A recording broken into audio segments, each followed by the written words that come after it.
সমস্ত কিছু, কিন্তু আপনার মুখের কথা বিশ্বাস করবো না।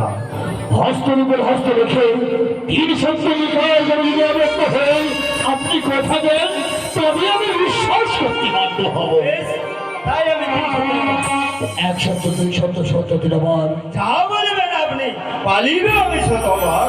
তবে শুনুন, আমাদের রাজ্য থেকে বেশি অষ্টমীর হার খোলায় এই দুজনই নগরী রাজপ্রাসাদে আপনি যে কোনো কুমারী কন্যার দ্বারাতে রন্ধন করে যদি ভোজন করাতে পারেন, সেই ভোজন করে আমরা এই বিবাহটাকে হতে চাই।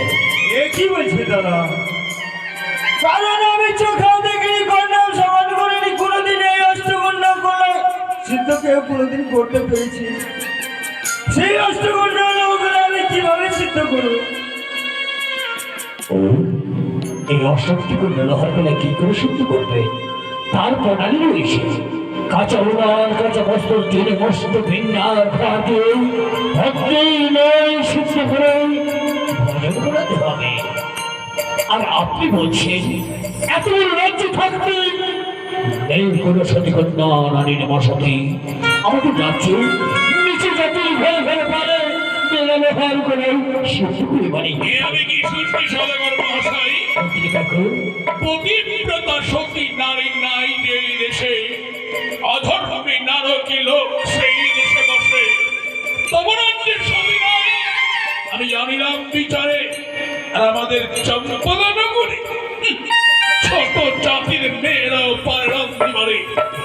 অসতীর মা সতী যে উজাই নগর, এই কথা যদি আমরা পূর্ব মুহূর্তে জানতাম, বাবা চারু জানলে পদার্পণ করতাম না।